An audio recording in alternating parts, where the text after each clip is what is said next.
How do you find any real certainty in a world that feels, well, pretty uncertain? We're going to dig into that today by looking at a sermon that tackles this exact problem, all based on the ancient text of First John. And it offers this really powerful answer through something it calls the test of love. So here's the problem the sermon is really wrestling with, right? In a world just jam-packed with competing spiritual claims, how can you possibly know what's authentic? I mean, how do you tell the difference between genuine faith and, just a bunch of hot air? That is the core question that the biblical author John, and the sermon we're looking at, really tries to answer. Okay, so to really get to the bottom of this, we're going to break it down into 5 key parts. First up, we'll look at the historical problem that kind of lit the fuse on this whole debate. Then we'll dive into the 2 core tests for what the sermon calls authentic faith. After that, we're going to define this specific kind of love by first figuring out what it isn't and then what it is. And finally, we'll see where all this leads to a pretty surprising kind of confidence. All right, let's jump right into section 1, the problem of knowing. The sermon makes this really important point that the book of First John wasn't just written out of nowhere, It wasn't in a vacuum. It was actually a direct response to a really popular competing spiritual movement that was giving the early church a run for its money. And that movement, it was called Gnosticism. So the Gnostics were these folks who claimed they had some kind of secret, special knowledge, like a gnosis, a special insight into God that, the average person just didn't have. For them, the whole idea of salvation wasn't about what you did. Not at all. It was all about what you knew, on this deep, intellectual, almost mystical level. And this is where it gets really interesting, this direct contrast. You had the Gnostics saying, hey, we know God. But the sermon argues that John basically comes back and says, yeah, that's what you say, but let's look at what you do. See?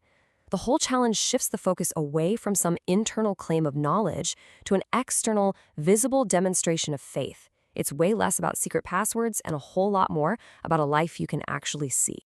So, that leads us right into section 2. If faith isn't just this internal, intellectual thing you claim to have, then how in the world can you verify it? Well, the sermon explains that John provides 2 super practical, observable tests to answer that exact question. Okay, so the 2 tests are actually pretty simple, but they're also really profound. First, you've got the moral test. Is there a real, genuine desire to obey God's commandments? And second, the social test. Does that desire actually translate into loving other people?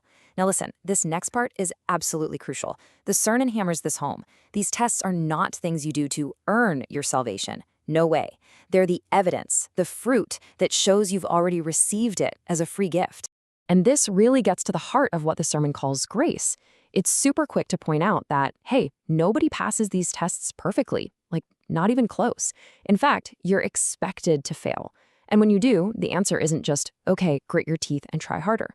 Instead, the sermon argues the whole system is designed to point you right back to the center, to Christ, as the one and only solution for that failure. Okay, so that brings us to section 3, what Christian love isn't. This is a really clever move.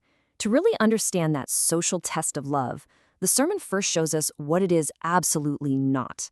And it does this by using a really powerful negative example from the very beginning of the Bible. And that example? It's Cain. Now, the sermon points out something fascinating here. This is the only time in his entire letter that the author John quotes the Old Testament. And what does he choose? He chooses the story of the very first murder, a brother killing his own brother. It's like he's setting up the ultimate, absolute opposite of Christian love. So why Cain? What's the deal with him? Well, the sermon breaks down his story like this. Cain's worship was all on his own terms. He did what he wanted. So when his brother Abel's offering was accepted by God and his wasn't, what happened? Jealousy. And that jealousy led to murder. The sermon's point here is crystal clear.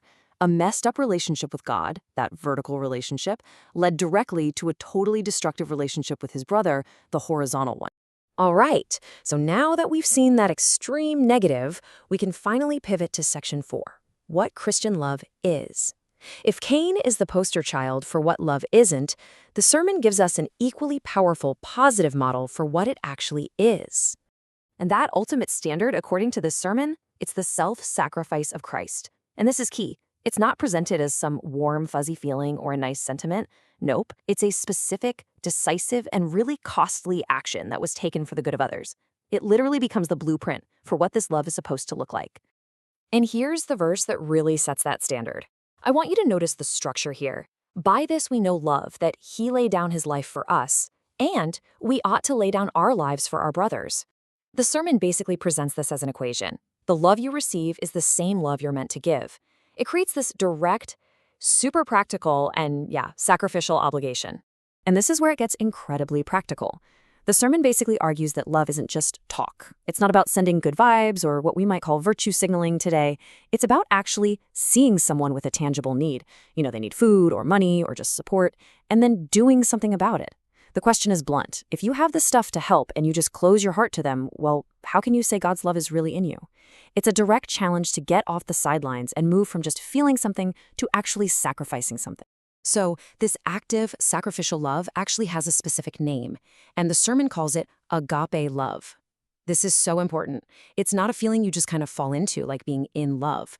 It's a decision you make, a deliberate choice to act for someone else's good, even when it costs you. And here's the kicker. The sermon argues this isn't something people can just drum up on their own. It's described as a supernatural ability, something that comes as a gift from God's Spirit. Which brings us to our final section, the result. Okay, so what's the point of all this? What's the so what? If you actually try to live this way, trying to obey God and sacrificially love other people, what does that get you? The answer, according to the sermon, might surprise you. It isn't perfection. It's confidence.